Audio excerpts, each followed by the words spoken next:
na tému čmelíky.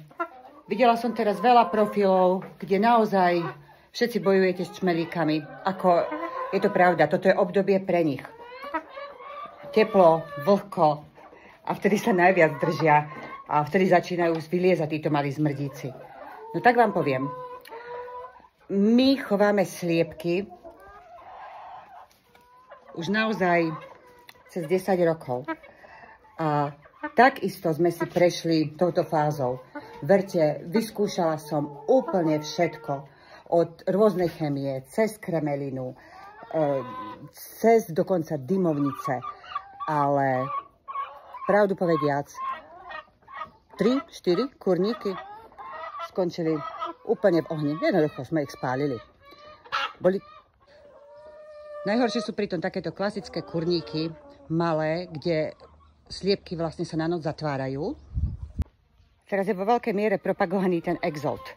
Ako verím tomu, že je to nejaká vychytávka súčasnej doby, ale pravdu povediac, nikdy som ju ja zatiaľ nepoužila. A prečo? No, tej chemii sa snažím vyhýbať čo najviac. Ako píšu tam, že je tam nejaká ochranná doba na mäso 15 dní, že na vajcia tam žiadna ochranná doba nie je. Ale dá sa tomu aj iným spôsobom pomôcť. Už len dôvod je taký, že preto tieto sliepočky tu chováme najmä kvôli vajciam. No a chcete si pchať nejakú chémiu do vajec? A v neposlednom rade, tak či onak, pri tom Exolte je, čítala som to na Google, extra som si to išla vygoogliť, je tam uvedené, že tá doba pôsobenia, alebo ja neviem, ako sa to volá, je tých 15 dní. Takže to by sme sa dostali do stavu, že vlastne ja každých 15 dní musím tej sliepke to aplikovať. Ono síce tá chémia tie čmelíky zabije, ale ono vám garantujem, že tých čmelíkov v tých drevených kurníkoch máte kvantum. Oni za tých 15 dní vám vylezú a zase celý proces môžete opakovať. Ako úplne iné to pre použitie môže byť napríklad pri kvočkách. Pretože tieto, keď si tie hormóny im sadnú na hlavu a rozhodnú sa, že budú si kvokať a nevylezú vonku, nechcú sa zbaviť tých všov či vší, či ako sa tomu hovorí, tých zmrdíkov malých, tak naozaj vám to môže tú sliepku zabiť. Ako zase pravda je taká, že ak mi má sliepka zdochnúť, čo tí malí zmrdíci už zabiť dokážu, to som videla na vlastné oči, ako vám sliepka vylezie z kurína, padne mŕtva a čau, je úplne odkrvená, vycicaná od krvi.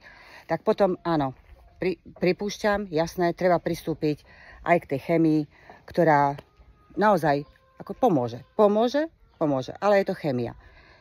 Chcete vedieť, ako to riešime už my? Posledné 3 roky rezignovala som s čmelíkmi úplne. Proste povedala som, že ja tie kurníky spálim, spálila som ich, sliepok kopec vykapalo, nakúpili sme nové. A všetky sliepky sú u nás odvtedy ubytované v takýchto veľkých priestoroch. Toto je ináč bývalé humno. Potom tu bývali odstavené kozľatá a teraz sú tu spolu s králikmi. A viete, ako sa do toho domčeka tešia? S radosťou. To, čo vám predtým, vlastne, aj to zistíte, že máte napadnutých chov čmelíkmi, že vám sliepky odmietajú ísť večer, keď ich chcete zatvárať do toho dreveného malého kurníčka. Určite mi mnohí budete oponovať, že takéto otvorené veľké priestory, predátory máme, kuny, líšky a ja neviem, aká háveď ešte. Áno, môže sa stať, to riziko musíte podstúpiť, aj podstupujeme, aj keď zatiaľ u nás sa fakt pri sliepkách, čo sa týka tohto, nič nestalo. Možno preto, že tu behá 20 mačiek, ktoré lovia všetko cudzie. Ešte aj susedovia ľubí. Ale maximálne, čo tu sliepky, u nás je zase riziko vystavené dravé vtáctvom. To sa stáva, lebo behajú nám tu v týchto veľkých výbehoch a už tu boli, ja neviem, krkavce posledne a neviem čo ešte, že som našla roztrhané slepice. Takže u nás sú kury zavreté v týchto veľkých miestnostiach. Tu je jeden krdiel sliepok, druhý krdiel je ešte hore, tam, kde sú vlastne teraz už ovce, tam boli niekedy kozy, takže v celom bývalom kozom chlíriku vlastne bývajú sliepky. Ale aj tu sa nájdete čmelíkov, pretože je to, ako som povedala, mali zmrdíci.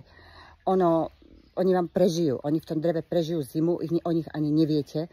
Proste nevidíte ich, oni sú schovaní v tých najmenších špáročkách drevených a sú miniatúrni, polmilimetrovej, viete, ako to vyzerá, malé blchy.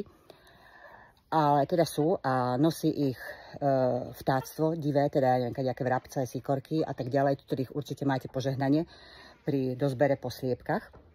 Takže keď sliepky privrete do takéto veľkej priestranej miestnosti, verte, že ona si s tým poradí. Ona nebude tam, kde si tí čmelíci urobili nejaké hniezdečka, alebo tam, kde budú chcieť za ňu uložiť. Má sa možnosť, má priestor, má sa kde presunúť. A teda, no a cez deň potom ráno, keď ju vypustí, tak ona sa prirodzene už v tej tráve, v tej zemine, vo všetkom sa očistí. No, a čo ešte teda u nás funguje, to vám poviem. Toto. Naštartovaný plameňometík na plyn. A keď vidím, že nejakí zmrdíci malí sa tu pohybujú, iba vypáliť tieto rožky. Najviac sa zdržujú v takýchto rovných pôžkach. Je to takýto nástroj, toto je táto kartuša, ktorá sa do toho kupuje. Nie je to drahé, stojí to možno 5, 6, 7 eur, neviem teraz presne. A vydrží to naozaj na takéto činnosti veľmi dlho.